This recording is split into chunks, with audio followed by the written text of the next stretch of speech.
El séptimo grupo de amenazas más importantes son los arsenales QBN. ¿Esto qué significa? Arsenales químicos, bacteriológicos o nucleares. Desde que estos arsenales comenzaron a utilizarse en los conflictos bélicos, especialmente las armas químicas, por ejemplo, en la Primera Guerra Mundial, todo el derecho internacional y la comunidad internacional trató de restringir su uso. ¿Qué significa? Que, digamos, ahí intervino el derecho internacional público para crear normas de impedir que estos fueran utilizados en conflictos bélicos.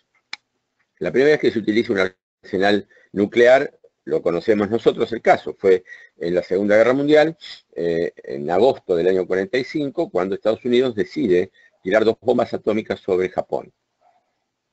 Con eso concluye la Segunda Guerra Mundial.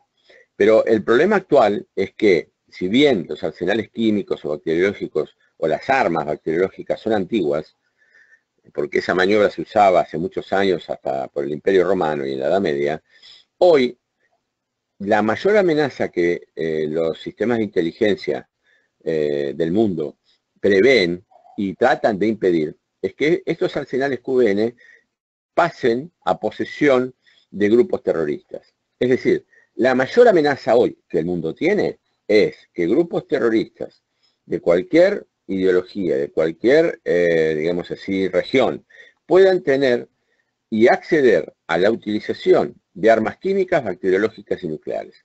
Por eso, si nosotros vemos las directivas de defensa estratégica de muchos países del mundo, vamos a ver que la previsión está directamente encarada a la restricción de la tecnología en estos ámbitos a los países, porque en algunos sitios, en algunos países, hay bastantes nexos y contactos con los grupos terroristas. Entonces, a veces la comunidad internacional lo que trata de hacer, especialmente la OTAN, es restringir la tecnología específica para esto, no ya a los grupos terroristas, sino a determinados países que puedan tener vínculos con ellos. ¿A qué quiero llegar con todo esto? Que evidentemente, desde hace 15, 20 años, el crimen organizado se ha potenciado enormemente. Es decir, ha adquirido la calificación de ser una amenaza al Estado. Específicamente desde el 2001. Es decir, el ataque a las Torres Gemelas marca el fin de la posguerra fría. ¿Qué significa esto? El mundo vivió durante 50 años la Guerra Fría, que fue una guerra ideológica, el comunismo y el capitalismo. Caído el muro de Berlín, se producen 10 años de posguerra fría, donde ahí el crimen organizado, por la tecnología, por lo que recién acabo de explicar, comienza a tener un poder que antes no tenía. Es decir, se multiplica su poder porque utiliza las herramientas que la sociedad le da. El 11 de septiembre es un hecho muy trascendente porque para nosotros comienza una nueva guerra mundial, que es la guerra mundial antiterrorista. ¿Qué significa? Las guerras mundiales son guerras donde no importa la cantidad de actores que estén, digamos así, en disputa, sino lo que importa es cuál es la cualidad del poder que está en juego. Es decir, quien gana una guerra mundial se transforma, por decirlo así, en el gerente general del mundo. Hubo muchísimas guerras mundiales en los últimos 500 años, más de 15. Nosotros siempre tenemos presente la Primera y Segunda Guerra Mundial, pues son las más próximas, pero la Guerra Fría fue una guerra mundial. La guerra de los 30 años, muchos siglos también, la Guerra Púnica fue una guerra mundial. Siempre que esté en juego quién manda en el mundo, estamos en presencia de una guerra mundial. El 11 de septiembre demostró que grupos determinados terroristas pueden provocar actos de macroterrorismo, es decir, tocar cualquier estructura de poder en el mundo, creando o ocasionando daños absolutamente irreparables, nunca antes vistos. Es decir, tener 5.000 muertos en un atentado terrorista, hasta ese momento era impensado. Esto cambió la era también. ¿Por qué? Porque la guerra mundial actual, ¿entre quiénes se da? Entre los estados-nación, constituidos hace muchos siglos, y el crimen organizado. Y todavía no está resuelta. Es decir, dentro de unos años sabremos realmente cómo termina esta historia. Ahora, desde el punto de vista intrínseco, conceptual, hay una gran diferencia entre el crimen común y el crimen organizado. algunos países hasta todavía no se entiende a nivel dirigencial. Y eso es lo que nos lleva a veces a equivocar las estrategias y las respuestas. El crimen común está contenido en el Código Penal. Es decir, son todos aquellos delitos tipificados por una autoridad legislativa, teniendo como base una valoración previa de las conductas, en virtud de la cual se establece una punición para aquellos actores o aquellas personas que cometan ciertos delitos. Es decir, afecta a la seguridad pública. En cambio, el crimen organizado, a nuestro criterio, excede notoriamente esa conceptualización.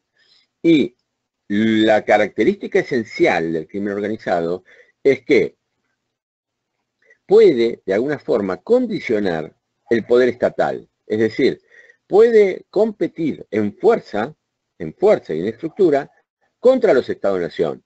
Hay varias diferencias cualitativas. Por ejemplo, el crimen organizado es transnacional. ¿Qué significa esto? Que el ámbito físico de operación es el mundo entero, tanto el mar, la tierra como el espacio, es decir, es tridimensional. Segundo punto, es transnacional. ¿En qué sentido? De que los actores operan indistintamente en muchos países, no solamente en un país. Por ejemplo, el narcotráfico internacional opera en todo el mundo al mismo tiempo, porque, por ejemplo, la cocaína, si bien es un producto que se produce en el área andina de América del Sur, no se puede producir en otro lugar, es decir, la hoja de coca, el producto final sí se puede procesar en cualquier lugar del mundo, pero la hoja de coca y su primer procesamiento se hace en la zona andina. No se pueden producir en la India o en Checoslovaquia, pero sí se venden y se comercializan y se consumen en todos los lugares del mundo. Por lo tanto, ese kilo de droga que se produce en Bolivia, en Perú, o en Colombia, o en Ecuador, o en Venezuela, aparece en Hong Kong, en Tailandia, en Nueva York, en las calles de San Francisco, etc. Por lo tanto, el crimen organizado tiene una estructura, digamos así, en red, pero que opera a nivel mundial. Esa es una gran diferencia. Pero además, tiene capacidad de fuerza para condicionar en algunos casos y competir abiertamente en fuerza contra el Estado. Por lo tanto, no podemos usar las estructuras de seguridad pública o que estaban enfocadas durante muchos años al Código Penal para enfrentar al crimen organizado, porque esas estructuras las exceden en capacidad de respuesta. Fíjense aquí en este cuadro el volumen de flujos de miles de millones de dólares que maneja el crimen organizado. Es decir, el crimen organizado es una macroempresa multinacional, porque si ustedes analizan y leen los ítems que tienen ahí, fíjense que todo el mundo está involucrado, y yo he tomado muy pocos ítems, 10, 12 ítems que son los más importantes, pero evidentemente el mundo hoy tiene esta amenaza por sobre sus estructuras de poder, y todavía estamos luchando para ver realmente cómo termina la historia. Yo simplemente les marco esto para que ustedes vean la magnitud del tema.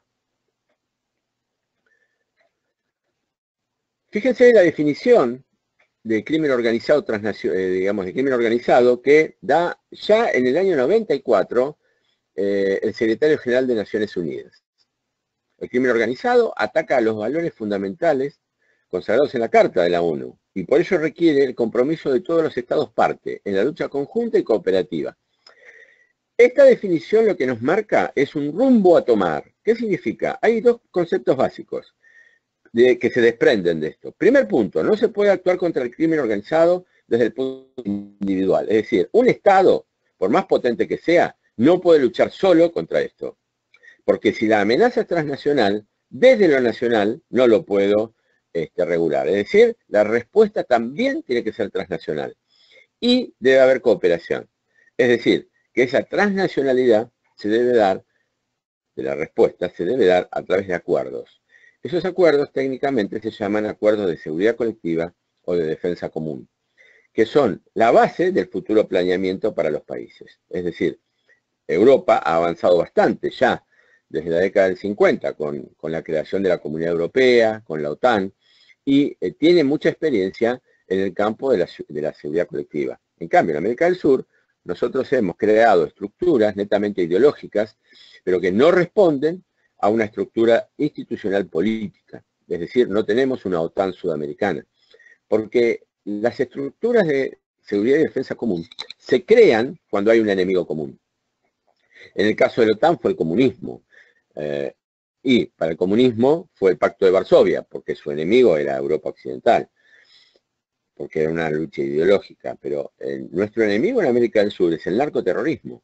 Y sin embargo, nunca se pudo consolidar una estructura de defensa y de seguridad común, porque evidentemente había intereses por parte de algunos gobiernos en los últimos 20 o 30 años, a los cuales no les interesaba combatir realmente con este flagelo.